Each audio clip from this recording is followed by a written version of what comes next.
IT hormones, इसमें basically आपको hormones जितने भी हैं जीआईटी के जो रिलीज़ हो रहे हैं उनके सोर्स, उनका एक्शन, उनकी रेगुलेशन, ये 3 चीज़ें आपको अच्छी तरह आनी चाहिए। पूछी कम जाती हैं लेकिन कोई भी एक हार्मोन पूछ लेते हैं, 2 से 3 एमसीक्यूज आ जाते हैं पेपर के अंदर। राबिया अली के अंदर काफ़ी एमसीक्यूज हैं तो वो आपकी प्रैक्टिस के लिए बहुत होंगे। तो पहले तो मैं आपको अलग-अलग हार्मोन्स पढ़ाता हूँ और फिर मैं बताता हूँ कि बहुत ज़्यादा इंपॉर्टेंट चीज़ें कौन सी हैं जो आपको याद होनी चाहिए। पहला हार्मोन हमारे पास है CCK या कोलिसिस्टोकाइनिन। अब CCK की पहले तो आपको सोर्स पता होनी चाहिए। इसकी सोर्स होती है from the duodenum and the jejunum और इसके होते हैं आई सेल्स। अब ये याद कैसे रखना है, देखिए CCK ऐसे ही लग रहा है जैसे कोई ट्यून है, CCK तो वो डीजे बजा रहा है ट्यून। तो ड्यूडेनम और जेजुनम जो है वो CCK प्रोड्यूस कर रहे हैं। दूसरी चीज़ जो इसमें याद रखनी है वो ये है कि ये स्टिमुलेट किससे हो रहा है। ये आप देख सकते हैं C एक मोटा सा लेटर है, इसका मतलब कि कोई मोटी चीज़ या फैट आएंगे तो वो स्टिमुलेट करेंगे इससे। फैट्स स्टिमुलेट कर रही हैं इससे और अमाइनो एसिड्स भी स्टिमुलेट करती हैं, लेकिन अगर एक ऑप्शन आती है तो आपने वो फैट्स ही चूज़ करना है। अब इसका क्या काम है कि क्योंकि फैट स्टिमुलेट कर रहे हैं तो इसका काम भी ऐसा ही है कि इसने फैट्स को करना है कम या डाइजेस्ट करना है बेसिकली।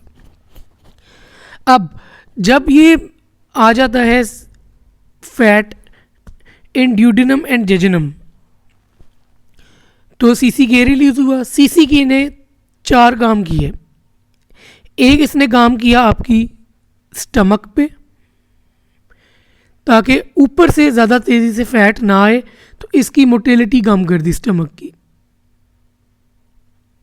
दूसरा क्या काम किया CCK ने, इसने एक्ट किया आपके पेनक्रियास पे और वहाँ से पेनक्रियाटिक जूस मंगवा लिया ताकि फैट की डाइजेशन हो चुके। पेनक्रियाटिक जूस की सिक्रीशन करवाई। तीसरा इसने क्या काम किया कि गॉल ब्लैडर था ना, गॉल ब्लैडर की कॉन्ट्रैक्शन करवा के बाइल मंगवाया ताकि फैट की डाइजेशन हो सके। और चौथा इसने क्या काम किया कि आपका जो एपेटाइट सेंटर है, एपेटाइट सेंटर है उसे इनहिबिट कर देता है ताकि इंसान और फैट ना ले। मतलब कि 2 तरीके से इसने डाइजेशन करवा दी, पेनक्रियाटिक जूस और बाइल के थ्रू, और 2 तरीके से इसने फैट कम अंदर लेके आया। एक एपेटाइट सेंटर को इनहिबिट कर दिया और गैस्ट्रिक मोटिलिटी कम कर दी। तो ये था आपका CCK। अब दूसरा हार्मोन हमारे पास आता है गैस्ट्रिन। गैस्ट्रिन के नाम से ही पता चल रहा है कि गैस्ट्र आ रहा है ना, ठीक है।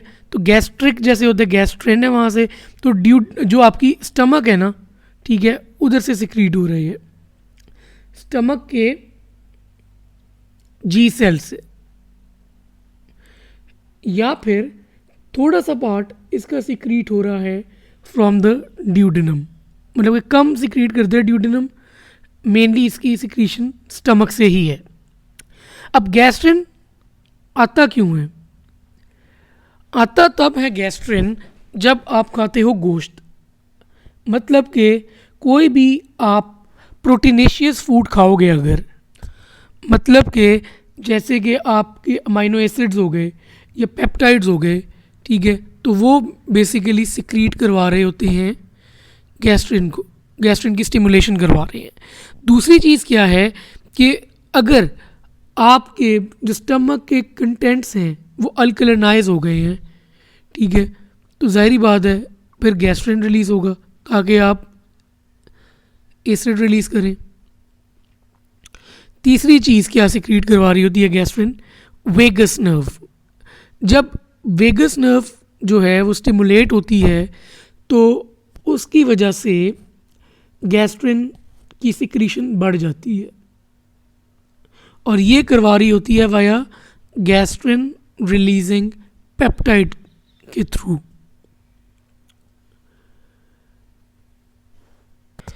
अब जैसे हमने देखा था कि CCK करवा रहा है फैट की डाइजेशन, गैस्ट्रिन मेन चीज़ है जो करवाएगी प्रोटीन की डाइजेशन। तो गैस्ट्रिन ने डाइजेशन कहाँ पे करवानी है? स्टमक के अंदर। तो ये स्टमक के अंदर रोक के रखेगा इसे, तो ये स्टमक की मोटिलिटी को कर देगा कम। पहली चीज़ ये करेगा। दूसरा काम क्या करेगा गैस्ट्रिन, कि आपको पता था कि ये निमोनिक याद कर लें, MMPOHZP।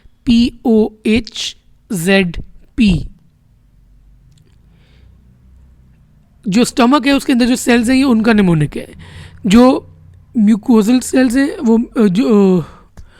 वो म्यूकस सिक्रीट करेंगे। जो पेराइटल और ऑक्जेंटिक सेल्स हैं वो HCl सिक्रीट करेंगे।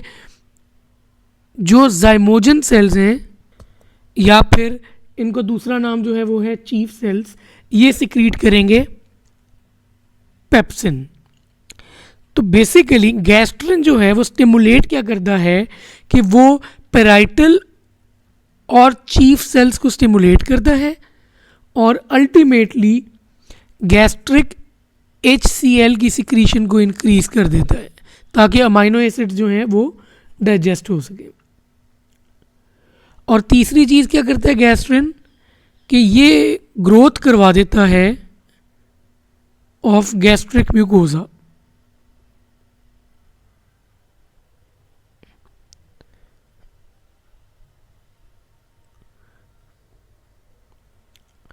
एक दो बातें और इम्पॉर्टेंट है गैस्ट्रिन के बारे में, वो क्या है कि जब आप क्रॉनिक PPI यूज़ करते हो, प्रोटॉन पंप इनहिबिटर बहुत देर इस्तेमाल करते हो, तो आपकी स्टमक की एसिडिटी हो जाती है कम, तो उसकी वजह से गैस्ट्रिन बहुत ज़्यादा रिलीज़ होने लग जाता है। तो गैस्ट्रिन जो है वो बहुत ज़्यादा रिलीज़ होता है अगर आप क्रॉनिक PPI यूज़ कर रहे हो। और एक और चीज़ ये है कि ज़ोलिंजर एलिसन सिंड्रोम में आपको याद हो गैस्ट्रिनोमा ही होता है, तो गैस्ट्रिन बहुत ज़्यादा रिलीज़ होता है जिसकी वजह से HCl सिक्रीट होता है और अल्टीमेटली वही जो स्टमक एसिड है वो ड्यूडिनम में जाके ड्यूडिनल बल्ब से आगे जाके अल्सर करवा देता है। तो ये चीज़ें कुछ आपको गैस्ट्रिन के बारे में पता होनी चाहिए। अब चलते हैं हम अगले हार्मोन की तरफ जो कि है सिक्रेटिन। अब सिक्रेटिन जो है वो आ रहा होता है बेसिकली आपकी ड्यूडिनम से, जो आपके S सेल्स हैं ऑफ द ड्यूडिनम। अब क्योंकि ये ड्यूडिनम में बैठा है तो इसने बेसिकली आपकी डाइजेशन करवानी है ड्यूडिनम में। अब ड्यूडिनम के अंदर होती है अल्कलाइन एनवायरनमेंट और उसको मेंटेन करना सिक्रेटिन का काम है। तो सिक्रेटिन ने क्या काम करना है, एक तो इसने इनहिबिट करना है गैस्ट्रिन को, जो कि ऊपर मैंने अभी आपको पढ़ाया है, जिसकी वजह से अल्टीमेटली HCl सिक्रीशन जो है वो कम हो जाएगी और वो आगे ड्यूडिनम में नहीं आ रही होगी। दूसरा काम इसने क्या करना है सिक्रेटिन ने, कि इसने इंक्रीज करनी है secretion of the pancreas, pancreatic juice जो है वो ज़्यादा करेगा ताकि डाइजेशन हो सके इन द ड्यूडिनम। और एक और चीज़ जो ड्यूडिनम में डाइजेशन करवा रही थी वो क्या थी, बाइल। तो ये बाइल की प्रोडक्शन को भी इंक्रीज कर देते हैं।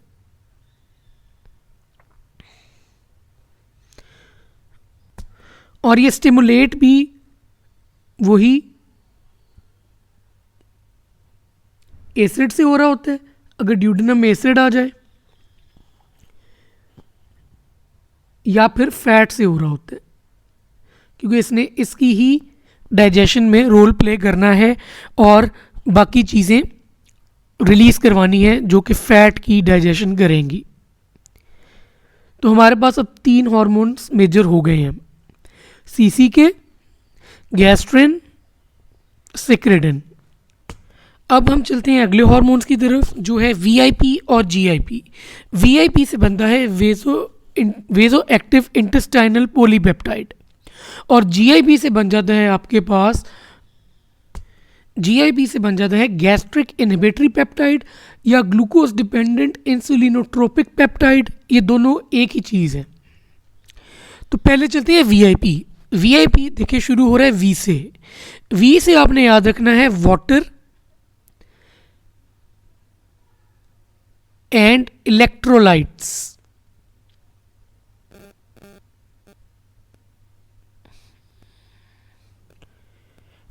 और P से आपने याद रखना है parasympathetic ganglia in sphincters, gall bladder and small intestine. अब करता क्या है ये बेसिकली VIP। VIP एक हार्मोन है जो कि प्रोड्यूस हो रहा है जब डिस्टेंशन होती है और वेगल स्टिमुलेशन होती है। और होता है इसमें क्या है कि ये basically intestinal water and electrolyte secretion को बढ़ा देता है।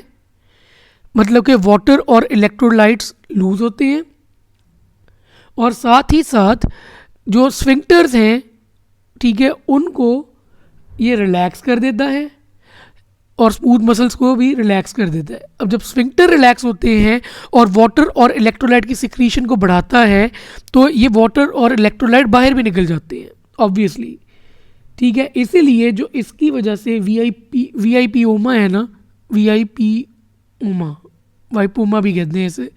इसमें क्या होता है कि इसका नमूने की ये है कि इसमें होता क्या क्या है, WDHA, WD से आ गया वाटरी डायरिया, H से आ गया हाइपोकलीमिया और A से आ गया एक्लोराइड्रिया।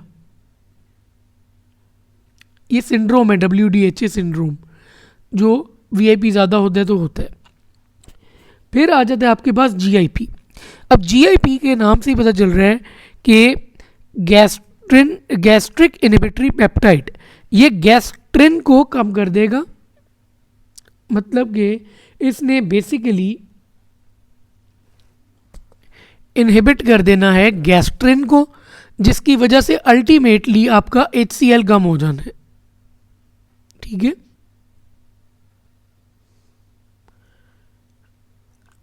इसके अलावा इसने, आपको मैंने दो नाम बताए थे, एक था गैस्ट्रिक इनहिबिटरी पेप्टाइड और एक था ग्लूकोज डिपेंडेंट इंसुलिनोट्रोपिक पेप्टाइड। मतलब कि इंसुलिन की ये सिक्रीशन को इंक्रीज करेगा, ठीक है। तो दूसरा इसने इंसुलिन को बढ़ा देना है।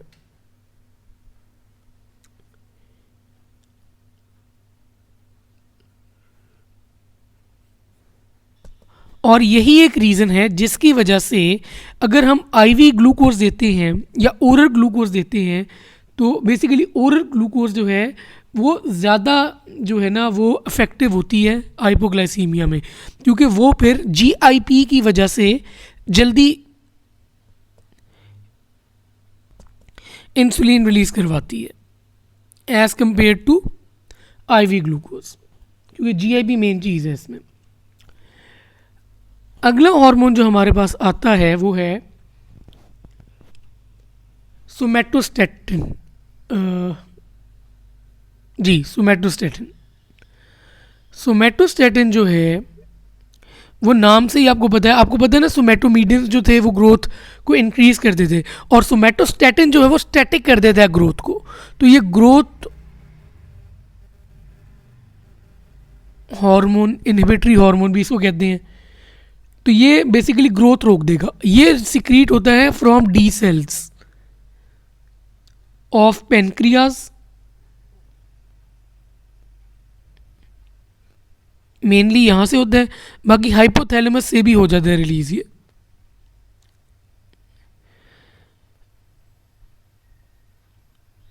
और इसका जो काम है ना बेसिकली, क्योंकि इसने ग्रोथ रोकनी है, ठीक है, तो ये बेसिकली गैस्ट्रिन जो है ना, आपको याद होगा गैस्ट्रिन जो है वो गैस्ट्रिक या स्टमक की ग्रोथ करवा रहा था, गैस्ट्रिक म्यूकोसा की ग्रोथ करवा रहा था, इसलिए वो गैस्ट्रिन कम करेगा। गैस्ट्रिन कम होगा तो उसकी वजह से अल्टीमेटली HCl भी कम हो जाएगा, स्टमक की ग्रोथ भी कम हो जाएगी, स्टमक की ग्रोथ भी कम हो जाएगी, साथ ही साथ ये सिक्रेटिन को भी कम कर देगा, जिसकी वजह से आपकी पेनक्रियाज की सिक्रीशन जो है वो भी कम हो जाएगी, स्मॉल इंटेस्टाइन की फ्लूइड सिक्रीशन भी कम हो जाएगी, गॉल ब्लैडर की कॉन्ट्रैक्शन भी कम हो जाएगी, सीसीकी को भी कम कर देगा। बेसिकली इसने सारे हार्मोन्स कम करने हैं, तो आप ये बस ध्यान में रखें कि जितने फंक्शन थे इसने वो ख़त्म करने हैं।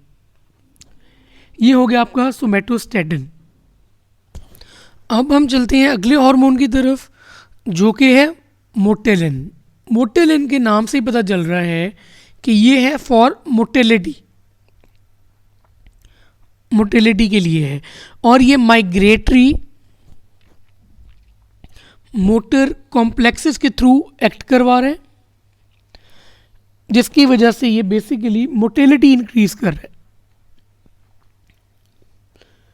स्मॉल इंटेस्टाइन से प्रोड्यूस होता है,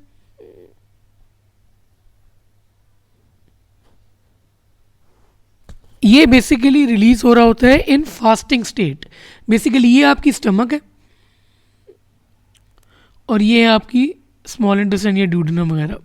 तो मोटेलिन का काम क्या है कि उसने स्टमक की मोटिलिटी को इंक्रीज करवा देना है, ताकि वो सारा खाना जो है वो आके ड्यूडेनम और जेजुनम वगैरह में आके फिर डाइजेस्ट होके फटाफट रीएब्जॉर्ब हो। तो ये मोटेलिन का काम है। तो ये तो हो गए आपके जीआईटी के हार्मोन्स, मेजर यही हैं, माइनर बहुत हैं, जैसे बोम्बेसिन हो गया, हमाइलिन हो गया, और इसके अलावा ग्लूकागॉन वगैरह हो गए, लेकिन ये इतने इंपॉर्टेंट नहीं है। पूछे यही जाते हैं जो मैंने डिस्कस कर लिए हैं, बाकी आप रीड कर सकते हैं बुक से। एक दफ़ा फिर मैं आपको रिव्यू कर देता हूँ फटाफट, ताकि आपको याद भी रह जाए। सीसीके से हमने शुरू किया था, नाम हमने कहा था कि इसका ट्यून जैसा है, तो डीजे इसको बजा रहा है, तो ड्यूडेनम जेजुनम से आ रहा है, फैट से स्टिमुलेट हो रहा है। 4 इसके फंक्शन है, 2 तरीके से इसने फैट जो है वो डाइजेस्ट करवाना है, और 2 तरीके से इसने खाना कम करवाना है। एक तो स्टमक की मोटिलिटी कम कर देगा और एपेटाइट को सेंटर को इनहिबिट कर देगा। फिर हमारे पास आ जाता है दूसरा गैस्ट्रिन। गैस्ट्रिन जो है हमें जी से ही पता लग रहा है कि स्टमक के जी सेल से आ रहा है, और अमाइनो एसिड से मेन रिलीज़ हो रहा है, अमाइनो एसिड्स की वजह से मेन रिलीज़ हो रहा है, अल्कलिनिटी की वजह से रिलीज़ हो रहा है, और वेगस नर्व से जीआरपी के थ्रू रिलीज़ हो रहा है। बाकी इसका वही कॉमन सेंस है कि इसके एमएमपीओएच जीपी ये जो निमोनिक है ये याद रखने, ठीक है, इससे आप सारे इसके फंक्शंस निकाल सकते हैं। और एक इंपॉर्टेंट चीज़ है कि ग्रोथ ऑफ गैस्ट्रिक म्यूकोजा करवा रहे हैं। फिर हमारे पास सिक्रेटिन आ जाता है। सिक्रेटिन के नाम से ही पता चल रहा है कि ये बेसिकली सिक्रीशन इंक्रीज करवा रहा है 2 चीज़ों की, पेनक्रियाज की और बाइल की, ताकि वो फैट डिजोल्व कर सके। और गैस्ट्रिन को ये इनहिबिट करवा रहा है, क्योंकि इसने बेसिकली डाइजेस्ट ही करवाना है आपका फैट, ठीक है। और ये बेसिकली ड्यूडेनम से सिक्रीट हो रहा है, एस सेल से, और ये ज़्यादा तब होता है जब एसिडिटी ज़्यादा होती है या फैट ज़्यादा होता है। उसके बाद आपके पास आता है वीआईपी और जीआईपी। वीआईपी मैंने आपको बताया था कि वी से आपने वाटर एंड इलेक्ट्रोलाइट्स याद रखने हैं, और पी से आपने पैरासिम्पैथेटिक गैंग्लिया याद रख लेने हैं, उससे आपका सारा कुछ बन जाएगा। फिर जीआईपी आ जाते हैं। जीआईपी मैंने आपको बताया था, इसके 2 नाम हैं, एक ग्लूकोज डिपेंडेंट इंसुलिनोट्रोपिक पेप्टाइड और दूसरा गैस्ट्रिक इनहिबिटरी पेप्टाइड, ठीक है। उसी से आपके इसके दोनों फंक्शंस याद हो जाएंगे। फिर आ जाते हैं somatostatin. Somatostatin growth hormone inhibitory hormone है, ठीक है। तो उसी लिहाज से आपको पता होना चाहिए कि ये सब कुछ कम कर रहा है।